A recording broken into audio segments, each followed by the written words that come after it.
So how's your week been so far? It's almost over. It's good. I'm doing like it's a total of 30 SKUs of like beverage mock-ups. So it's like four brands between like one distillery that's putting out canna beverages, and I'm doing 3D mock-ups.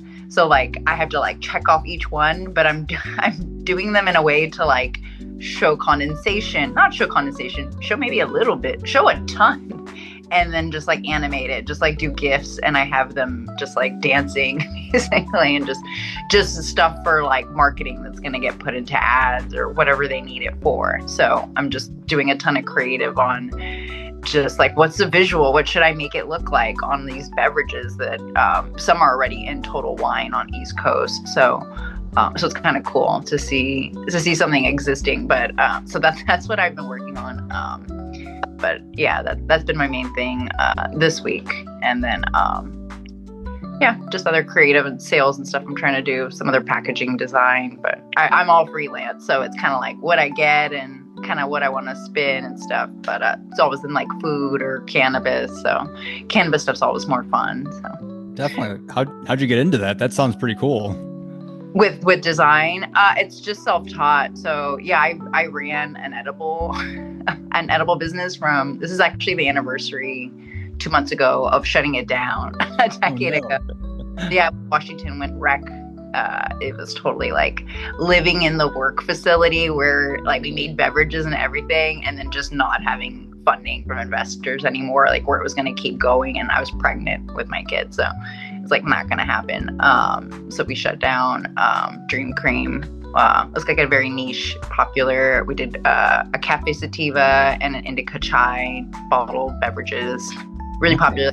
Still, just total like in the wild medical marijuana, like that scene of just everyone did whatever they wanted to do, like design everything, because it wasn't there was no like strict labeling, there was no testing originally. So that was kind of like our thing, was like people should maybe test this. Just we got these like Avery labels. That's kind of how we started too, was we were on unemployment for like 2008 recession stuff. So it was kind of like, I think we could probably like sell stuff. We know somebody with buds, and we spent so much money to like use full buds before understanding to use trim, and like the process of understanding like how we were going to properly make money and vend. So yeah, it was a wild ride to go through it. 2010 to 2015. Of doing that. So when that closed down, I went Midwest, where I was living with family, and a packaging company was getting more into like, hey, all these rec people are asking us, and they need bags, they need custom stuff.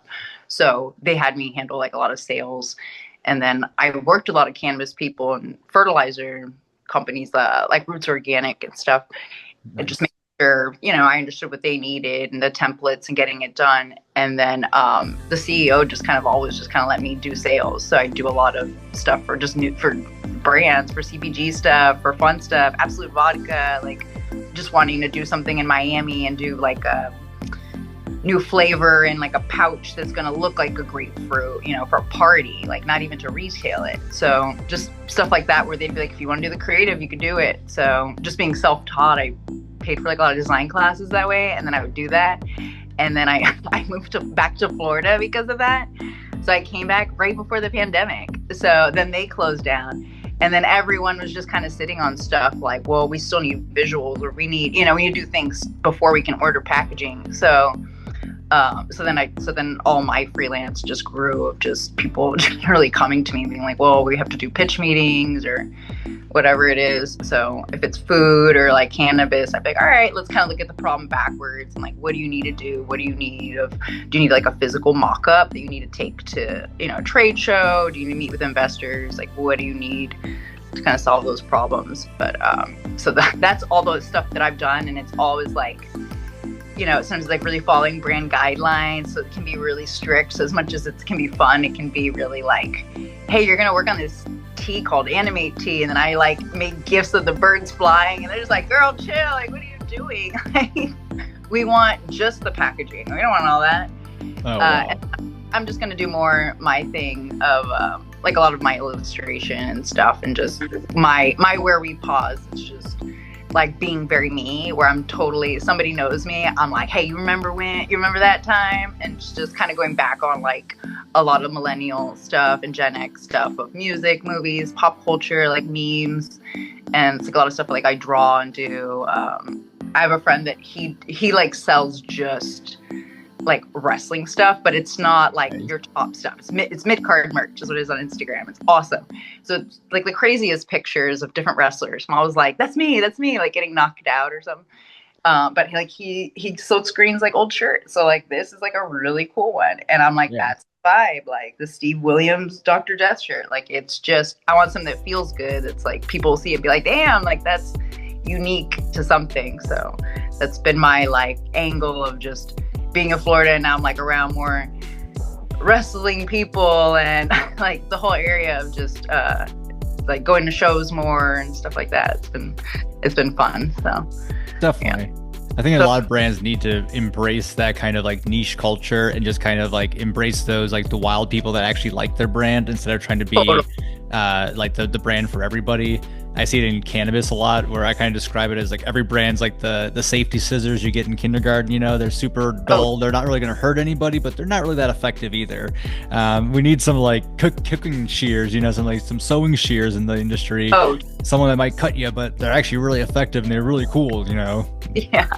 I mean, I'm in Florida where it's MSOs for the most part. I think Miami is a little bit, they've got a little bit more with cookies and stuff, but it's truly this is the main one, the biggest MSO, and it's like I was given a big fluffy Truly blanket. It just has just the logo. I'm like the hell, why would I need this? Like with just the logo. And then the same thing with the hoodie. I'm like, I got it with just the logo and like something. Like, I'm not an employee. Like this is a good uniform, but you know. Yeah. So I'm like, nobody wants that. Like make it have something interesting, like or saying something. So I don't know. It's probably hard to connect because it's medical. So like with some things you can be more rec about it, right? You could be more like skateboarder vibes, but then it's for their general people, their seniors and stuff. And I don't know the scene. This is the Florida scene. I don't know. So most people contact me out of Florida for design for cannabis stuff. So that's still like fun. I don't keep up with any of the news, so I'm super like, when I see new stuff, I'm like totally like Brendan Fraser, like coming to the bomb shelter. I'm like, what? Like blast from the past. I'm like, it's so crazy. Like my friend brought me the Puffco Peak to do dabs out of. I was just like, this is such a crazy contraption for dabbing. Like I haven't seen this. Just any vape, any like tobacco vape, like it has a whole screen on it. It's so much to me. They're just mini computers at this point a lot of times. Disposable. So that's what I was like, oh my gosh, I have to just throw this away after a week. That's wild. Like so that's crazy. They have ones with so I work for CCELL, like in the vape like hardware world, so I'm like very like hyper conscious of like the amount of like waste that there is, but how like so a lot of like the pod systems are kind of getting in very popular, but even those ones, they put literal like microchips inside of them in some companies, so you could like when you put it in, like it registers, oh, this is a live resin or this is a rosin. Like it's very user friendly, but it's like wow, that's like a little mini computer you're tossing out each time. So there's definitely new technologies out there that are getting better. I'm excited to like launch some like this summer. But yeah, it's just kind of like figuring out like what's the good benefit, you know, like end user convenience, but also like let's think of like the greater community as well. Oh yeah, for sure. Like that it feels good and stuff. But when you look at things started, it's so interesting. Yeah, when it's how we used to dab or just do butter knives or whatever it was, old stuff. So yeah, it's interesting to see where it's evolved. Definitely. So in Florida, do you guys like are you part of like any kind of cannabis community down there, or do you guys have like a scene kind of, or is it just kind of like everybody kind of goes to a medical dispensary and that's it? Yeah, they just go to a dispensary for the most part. It's real. You see the big logo and you know where to go. I don't know. It's not right where I think rec you're keeping up with these menus and stuff too. And you do it too here, but it's not in that social way. I don't know. It feels more pharmaceutical because that's what it is. I a half hour from the villages. So it's like those people don't. I can't even imagine if they do get the swag, because it's what I'm like. I have a hoodie because I purchased so much, but I'm like, Yeah. what? Does that guy want a hoodie? Like, it's just Maybe we have some extra tinted glasses for you or something. yeah, it's something. I don't know. It's its own scene, but I don't know. They have Khalifa Kush and I don't know, stuff where I'm like, that should have been like a decade ago, but you know, that's what we have now in Florida. So yeah, I don't know what it'll be. Everybody I run into brings from somewhere else, so that's what I'll be like, what is this? So coming from rec states, and that's kind of where I kind of wish we would go rec because of that, but it's, I don't know, who knows, Florida, right? So Yep. yeah, Always you're in something. Chicago, right? So Yep. it's, yeah, a little more. It's been adult use recreational since 2020. We were lucky enough to get adult use, and then right afterwards COVID hit, right? So it was just like we should have had like our amazing big 420. There's all these big groups are gearing up for it, and then it just like ended up being like a big nothing burger because everyone was stuck inside. But I've been doing it since like the 2016 or so, like working in the medical side, and I definitely know what you're talking about. Seeing like the kind of sterile kind of like people like are almost afraid to have fun with it at times, you know, like yes, it's cannabis, and yes, it is like your medicine, you're making your lives better, but come on, we can have a little bit of fun. It's still cannabis, guys. Come on, let's have a little fun with it. Yeah, it's fun. Yeah, there has to be like a little bit leniency of it, that it should feel like a skateboard brand. Yeah, exactly. For that, I don't know. But so that's what I love when I see that in California or something. I'm just like, whoa, I forget that you guys will just kind of go a whole personality route for rec or something. But yeah, I haven't paid attention to Chicago. There's a dispensary I've learned about in Arizona that has a full bakery in it and like full like kitchen, and they will make all the foods, and you get to pick how many milligrams. They make it per order for you. So they have like pizzas and hot dogs and hamburgers and other stuff like that. So you can order a 15 milligram thing of popcorn or like a 50 milligram hamburger, and they'll like make it to order right there for you. It's like that is wild. That is wild. I remember medical cannabis. There was a place in Seattle called Kush Kitchen that a woman ran, and it had like, she did like almond roca, she did truffles. She had that background to do that, so it was really like high end, but it was that type of brand. So that was really cool to see stuff like that. And then I just remember doing a delivery somewhere, and it was like place where they would have a dog, they would have all kinds of people playing games, and then they're like, hey, don't forget there's free food when you leave. So I'm like, okay, dropping off the drinks, and then I'm like, okay, they have lasagna. I like eat a bunch of lasagna, and then I'm driving, and I'm like, it was medicated, of course it was medicated lasagna. Like, just like wild times where it'd always just be a surprise of what a place would be like or how people would be in medical. So it was pretty fun times. Yeah, you got to watch out for those the cannabis things, like with it being dosed or not dosed, and just like being upfront about it. Yeah, and it was never strict, right? There wasn't always testing, so that was always like we'd go to city council meetings all the time. That was our shtick, to be, you know, very much like, this is, we want, if our mom comes and she wants to have an edible, like, you don't want her to not know what level she should have something at. So yes, that's kind of always the basis of like, this should be on there. So it was just a time. So, but we'd get like a list. We'd have like 10 vendors to go to in a day, and then all of a sudden it'd be like they were all rated at the time, and like just crazy stuff, because that was just that peak time. And it'd be like, I don't know how we're gonna pay rent. Oh man. Yeah, it was like the hardest time. There was a shop that they were like, yeah, like, oh, like we need drinks, and then when I got there, they were like, we just got raided, or like, no, they got robbed. They were robbed. They weren't raided. And I like really needed that money. So I was like, that's my rent on my kitchen. So, but I was like, but you said that you needed it, like you really needed the drinks. And the owner was like, he's like, can I pay you in small bills? And I'm like, yeah, that's US dollars, right? He's like, yeah. And I was like, okay. I'm like, thank you. We got it. Like I needed that grand. Like, yeah, it's a weird time. Just it was just nuts. Yeah, we rented a kitchen in Seattle, and we couldn't store like our drinks there because the health department. So we would drive from Seattle back to where we lived on a peninsula in a cabin. and then have stored in this fridge all our drinks, and then be ready in the morning to go back to Seattle and do the deliveries or just up and down the state. But it was crazy because it was, working with what we had. And it was like, okay, the health department, you cannot store cannabis here in this kitchen you rent, but you're kind of following all the rules of what you think you should do. So that was us. We were just always like going back and forth on it. Just trying to do something right when there weren't like any laws, and there was just all stuff going on, BHO blasts or whatever it was.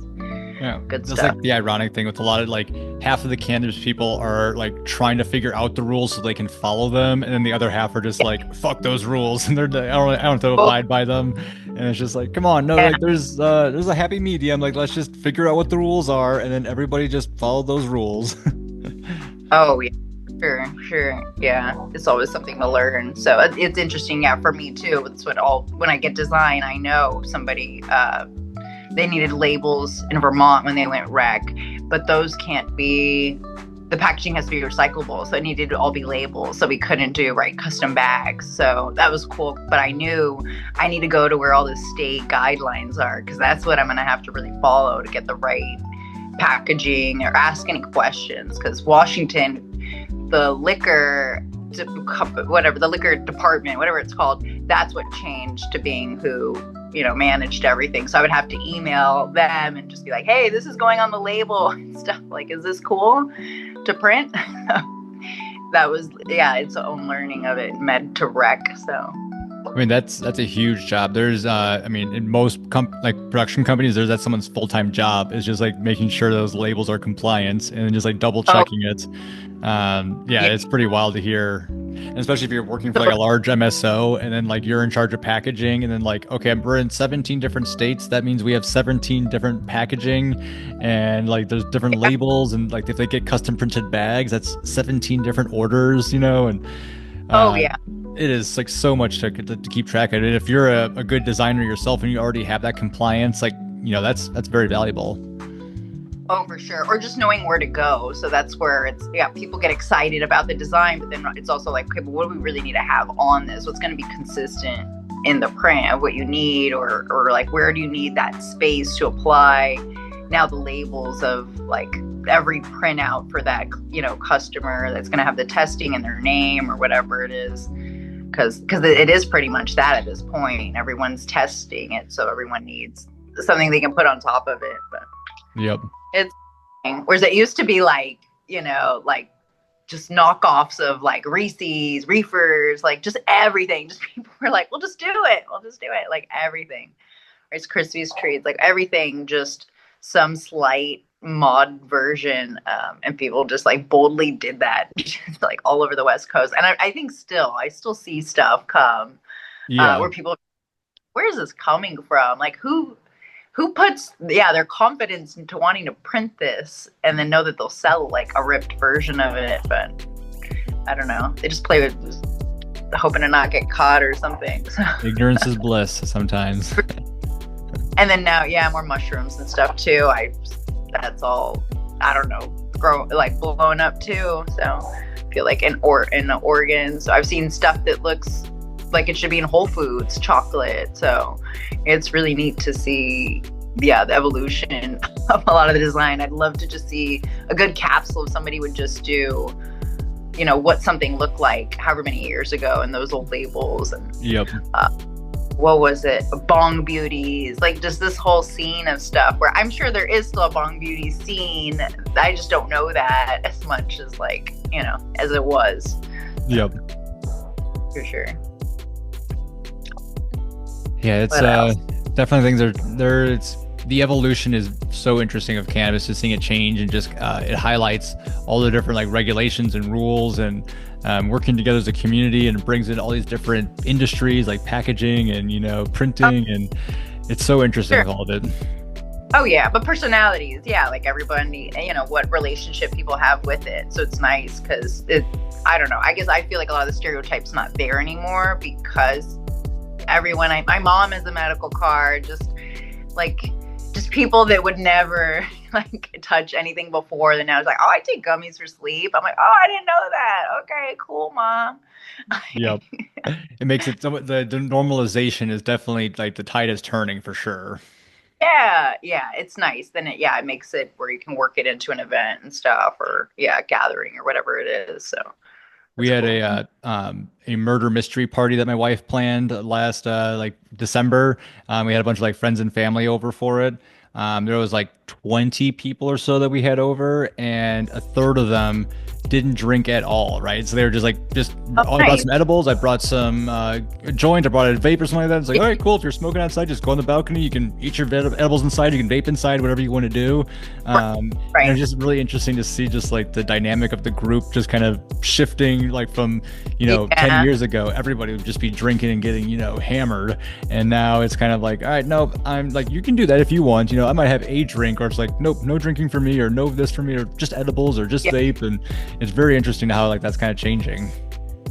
Yeah, for sure. How much it's like been sculpted. Totally. That's Then when I see family at Thanksgiving, where I'm like, man, we used to go drive around and go like smoke and stuff like to my cousins, and now I'm just like, we can just hit our vape, Yep. and we're still with everyone, so, and we have kids, so yeah, it's funny to see the change of it. So Yeah, uh, definitely. I is too. So whereas we'd always have all kinds of different weed, different stuff growing up. So for sure. Nice. Yeah. So what kind of the beverages that you guys were making back in the day, were they just like carbonated or anything, or are they just kind of like, how are they? Because I've heard bottling and stuff like is pretty difficult for drinks. I don't remember our whole process because it was all, I don't know. We did it all in a kitchen, and then we were properly bottling. We had glass bottles, Nice. and if we used coconut milk, we didn't in the first 6 weeks, which is crazy that we used milk. We used regular milk, which is like, it's crazy because somebody could have got sick. Yeah. But it was totally, like my ex sitting on unemployment and being like, I cannot get another tech job. Like, this is just not happening. And then having a medical card and kind of seeing these shops, like it's kind of like a farmer's market, like it's like an Avery label. And he's like, I think we could do this. And we went to Target and bought a bunch of Starbucks Frappuccino, like the drinks, dumped it, like had taken a crock pot, tried to learn how to cook down all the buds and make this coffee drink first, and bottle it, call it Dream Cream, and had the labels printed for it. And then eventually have to go to a bottle shop, get real bottles, and do the cafe sativa and then the indica chai. So then we did a chai, but we had to do coconut milk. So that was, somebody real quick was like, you're gonna get somebody sick. You cannot just do milk. Like, and I was like, oh, okay. So then we went to coconut milk and using that. And we were in Capitol Hill, so it was very like niche. It was like different events, different there was like a, I don't know, like some Family Feud game or something with some bands, and that was like a giveaway, and just different stuff we did where my partner was like a big personality guy, so he was like a fun person to go do stuff like that and be at the events.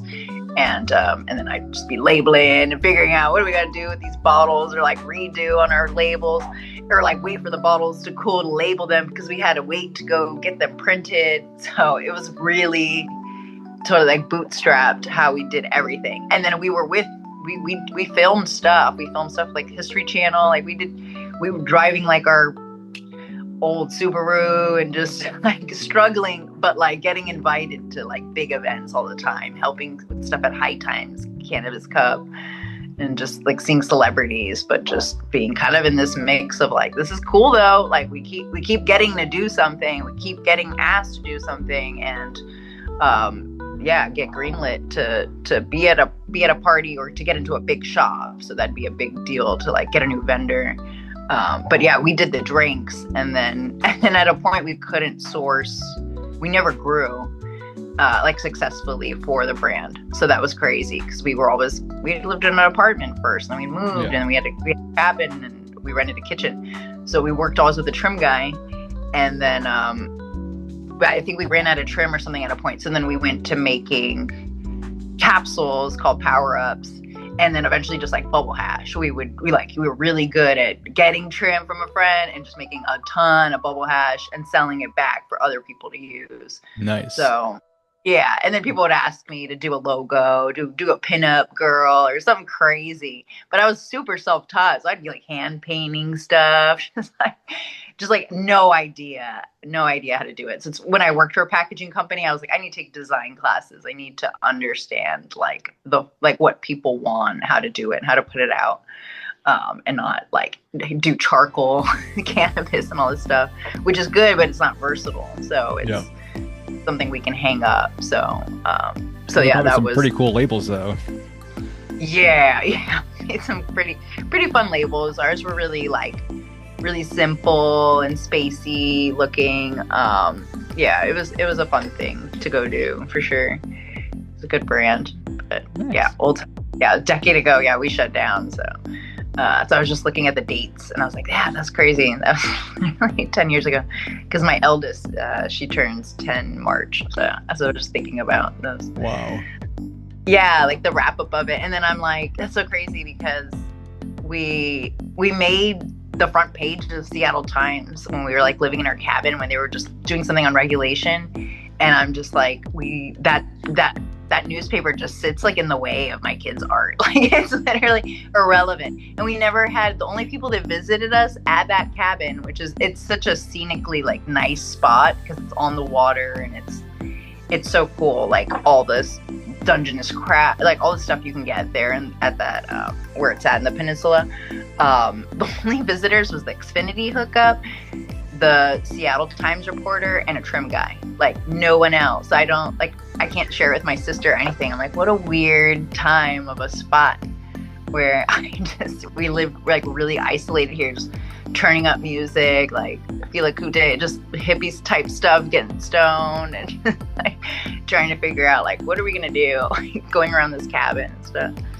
So it was interesting. We had an interesting neighbor and it was really cool. Russell. If I could tell you about him, but I had a neighbor that he lived in a Winnebago out in his garage for the most part. Yep. And it had like a novelty check against it from a fishing tournament.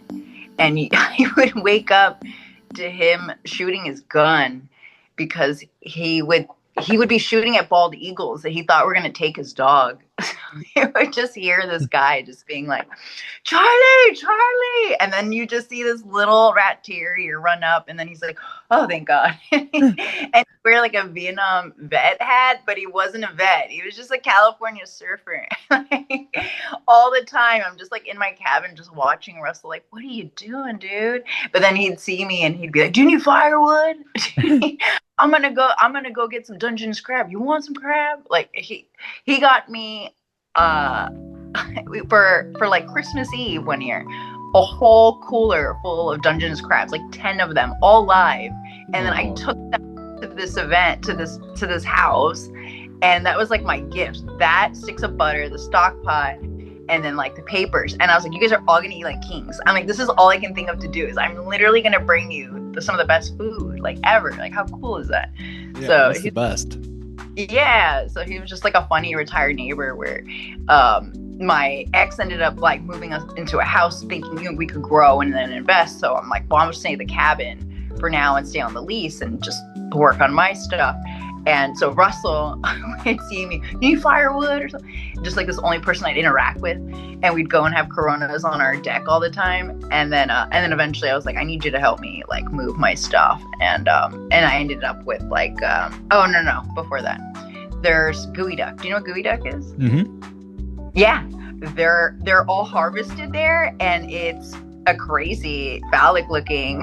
Yeah, those are bizarre little aliens.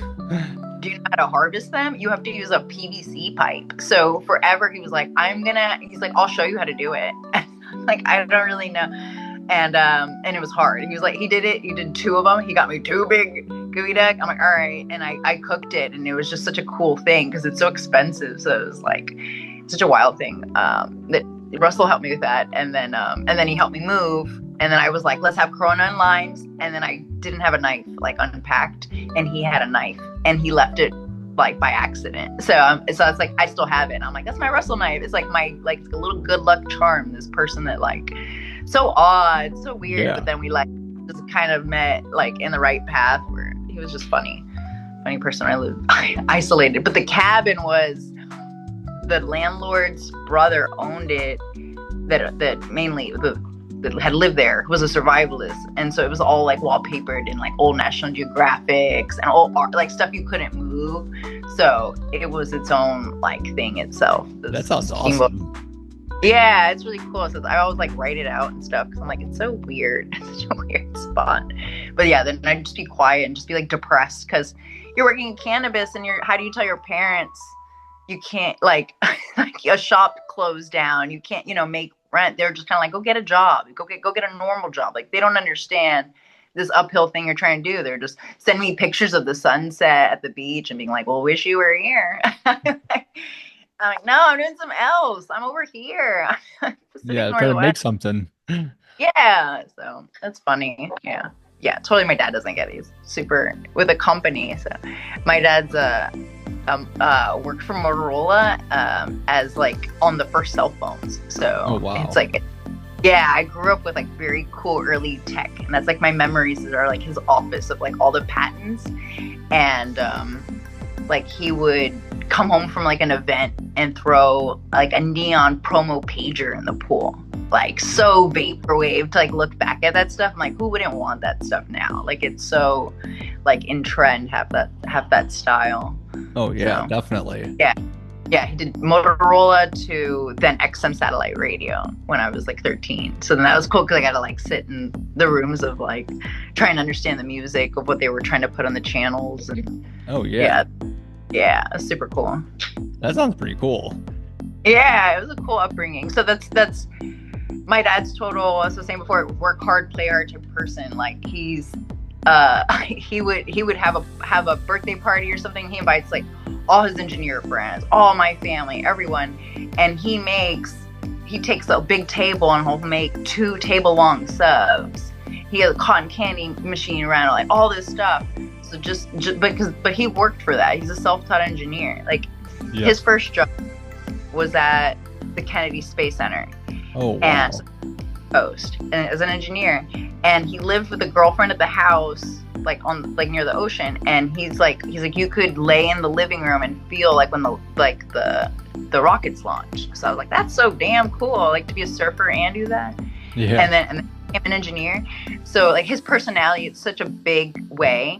So he took my eldest to Target like a few years ago to visiting Florida, and he's like, oh, we got to go to all these, like with his wife's Puerto Rican wife, we got to go get a bunch of food too. We got to go to all the bakeries, get all the pastelitos, everything we need to take back to Chattanooga.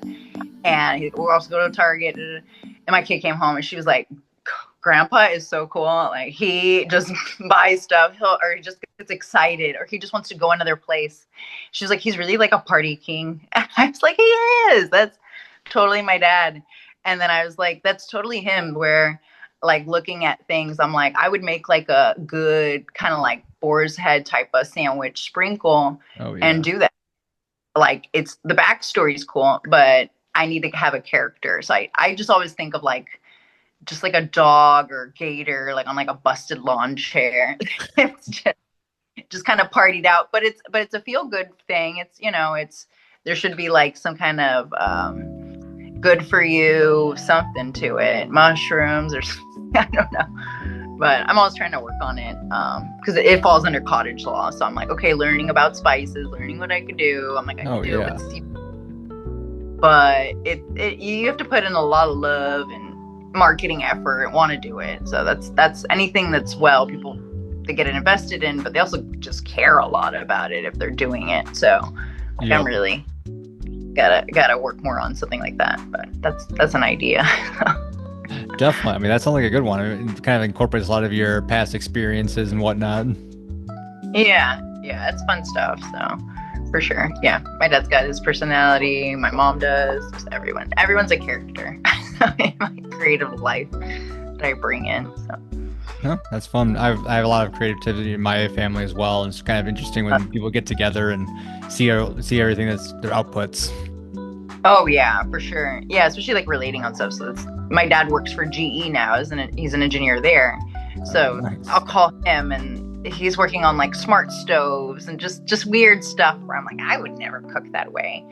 But I'll be like, Dad, I remember your patent room, that was so cool growing up. And I would always draw on your whiteboards. And he's like, and he says like the most dad thing. He's like, but you could do that. And I'm like, I don't want a patent, Dad. Like, I want to be like a good creator. You've owned multiple houses. Our generation, I'm not even that. I'm still renting. Like, just let me be. Yep. I don't need a patent. Yeah. No, exactly. I'm with you Yeah. on that.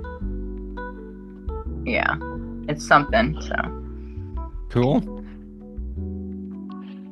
Well, our time here is quickly running out. I see the shot clock here. For sure.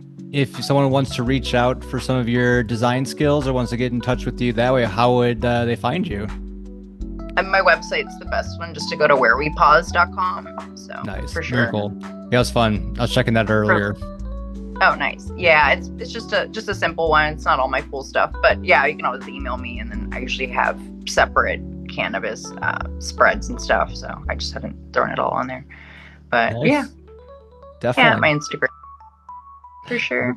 Very cool. We'll have to check in soon and see what new projects you got going on, and check out on your spices and stuff. Yeah, for sure. Well, yeah, next I should be able to put out, I think, a lot of the mock-ups and stuff I did. So I should have some good marketing on just some good can beverages and stuff going out, something more from this year. So Nice. for sure. Very cool. Yeah. Well, it's been great chatting with you, Peg. I've enjoyed this, getting to learn a lot about this stuff, and your experience has been really fun. Sorry, yeah, I took you on a ride. No, that's the whole idea. That's just kind of learning, just meeting people and hearing their experiences. Yeah, for sure. It was great, Felix. Awesome. Have a great rest of your nights. You too. All right, bye.